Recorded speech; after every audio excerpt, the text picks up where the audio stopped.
As a guy, I feel like it is ingrained in our minds that as soon as we begin lifting, we want to have a big chest and back. But one of the biggest issues is that for all the time and effort spent in the gym, you're just not seeing the results. And you get quite frustrated because you're putting in a lot and getting very little back in return. But today, I'm here to show you how to get out of that spot that you've been stuck in and to get into that category of guys who do look and feel muscular, whose t-shirts do fit you far better, and who are getting the compliments from your mates on what have you been doing at the gym? How are you looking that good? And spoiler alert, it has very little to do with what weights you are lifting. We're going to start off with chest. And one of the biggest mistakes that I made for years, constantly arching my back. We've all been there. You're getting to a certain point in the set and you can feel like your back is lifting more and more and more off the bench. Why that is happening? Because as you're beginning to struggle a little bit more, you begin to really dig your feet right down into the ground and you're also actually pushing them forward. What that then causes is your hips to be pushed right into the bench. Now your upper back and your shoulder blades are already pinned back into the bench because you've been thinking about pushing your chest forward. But this then means that your lower and upper back are pushed against the bench, which puts your mid back under a lot more pressure. Your mid back you want to think about like a bridge. So if a bridge is under more pressure, what is it going to do to relieve some of it? It's going to bend. That is what's happening when you're arching your back. Unless you're a power lifter and your goal is to lift the weight by any means necessary, you really don't want to be thinking about arching your back, and you want to be trying to thinking about keeping a nice straight back. It's going to allow you to get more range of motion, more time under tension, and essentially get more out of the rep. Now something that you can do which is very, very helpful is to add a box underneath your feet. What this does is by raising the height of your feet, it gives your hips more neutral line, essentially meaning that they're not going to be as upright compared to your feet position, meaning that they will be more straight, which will then mean that your mid back is a bit less under pressure, and it will mean that instead of your back being arched right over it, your back will generally be more flat back against it, which will make the rep harder because you're going to be able to get the dumbbells or barbell lower down. However, like I said, more time under tension, more control, more range of motion, it will be a better rep. The second reason why the box underneath your feet can work really well is because it removes your ability to use leg drive. Leg drive is when you get to that point in the rep where again you are struggling and you can begin to feel your legs shaking and you start to generally push through your feet to essentially push the weight up. Necessarily that is not a bad thing, but I almost explain it to clients like it's an assist, and you don't want to be getting an assist when you're doing any kind of movement. You want that movement to be focused primarily on the chest muscle. Instead of pushing through the ground and then getting force and power and strength generated from your feet up into your mid and into your upper body, when you remove leg drive, you're not getting that force generation from the rest of your body. So all of the work, all of the weight getting lifted, every single piece of that job is done by the upper body, which may mean that yes, you can't lift as heavy, but you're going to get way more muscle activation because now 100% of the load is purely being put onto your upper body muscles instead of being spread around your lower and upper body muscles. Into training back, which is probably the area where I've seen the biggest growth and improvement in myself over the last couple of years. In my opinion, there are two very big common issues that you are making with your back training. Number one is using way too much momentum. When you see people doing a row or a pull movement, they're leaning forward way too much and they're leaning back way too much. I generally will tell my clients to think about a little bit of a lean forward on the eccentric to get a better stretch. However, when you are constantly leaning forward as much as you can and then thrusting yourself back, then you're no longer doing an upper body pull movement. You're essentially using the weight of your upper body to help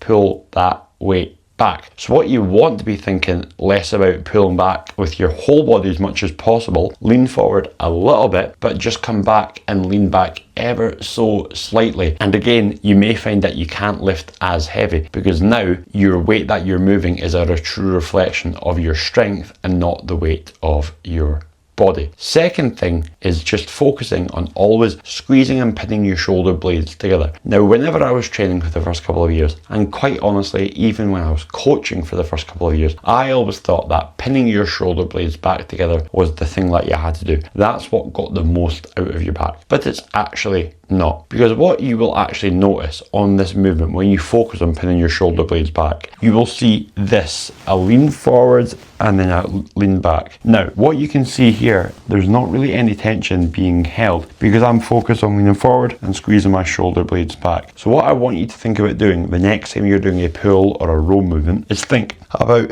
stacking your rib cage. Now, what this essentially does is, if you imagine a big circumference around my upper body and stacking my rib cage more, which essentially means having my rib cage over the line of my pelvis, that will mean that my arms cannot move back as much. Because of the increased widened circumference, my arms are limited. Whereas if I'm loose, I can pull it back easily. There's no resistance there. However, the benefit is that by limiting how much I can bring on my arms back, it will mean that the furthest that I can bring my arms back here will actually be the truest reflection of what my range of motion is, which again may feel like you're not pulling the weight back as much. You are actually going to quite literally feel a greater muscle activation. And the secret third part is a really simple cue that I like to give to my one-to-one clients around their back training, and that is, when you're doing any kind of pull or row movement, think less about pulling the weight, because you're naturally going to pull the weight anyway, and think more about pulling yourself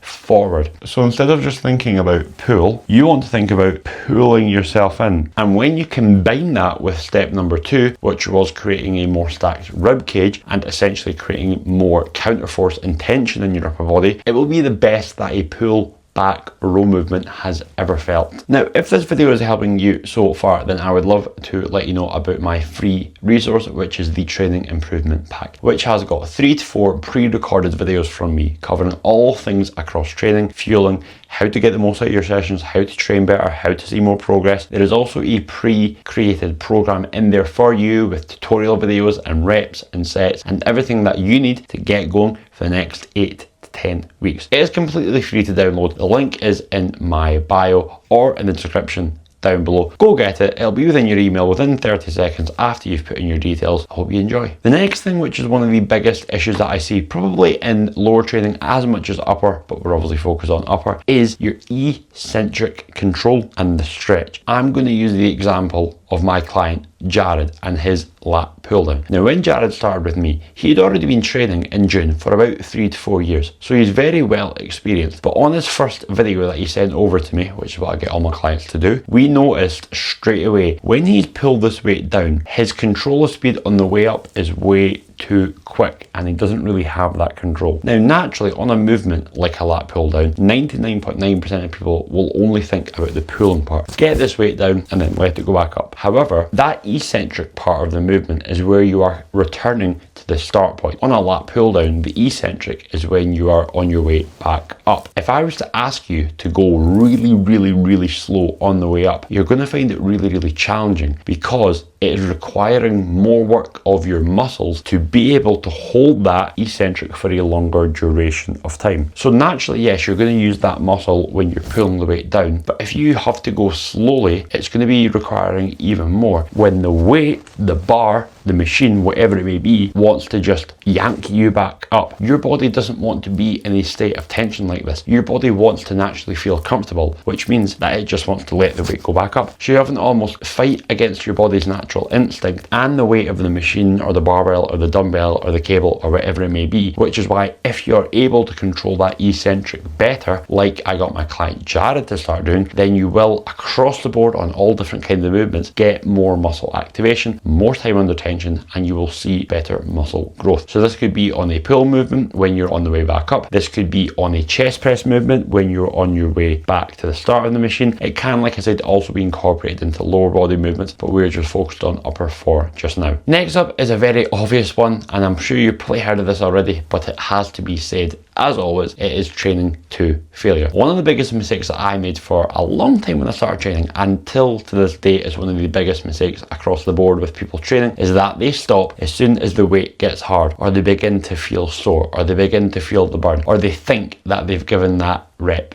everything. Now, the simple fact of the matter is, everything that I just said there is actually when you should keep going, because when the rep begins to get really hard and your muscles are beginning to get sore and you're feeling the burn and you're feeling like it's getting harder, that is where you want to push through, because now you're in the sweet spot. Now you're in the category of muscle growth. If you think about a set of 10 reps, it's actually highly unlikely that you are doing that much in your first 7 reps. Of course, you're still training the muscle, you're still moving it, but it's in those last few reps, it's in those reps where you've really got to push and you've got to grit the teeth and you've got to really get those reps out as much as you can. That there is where people give up and they go, oh, well, that's the set done. And they do that session after session, week after month, month after month, year after year, and they wonder why after a year of going to the gym, you've not got the body that you want. And that is a very, very common reason as to why people believe that they're training as much as they can and as well as they can, but the results in the body and the muscle growth just does not reflect that. And then finishing off is going to be something that you're not going to hear for the first time here, and it's not going to be the last time, and it is just fucking be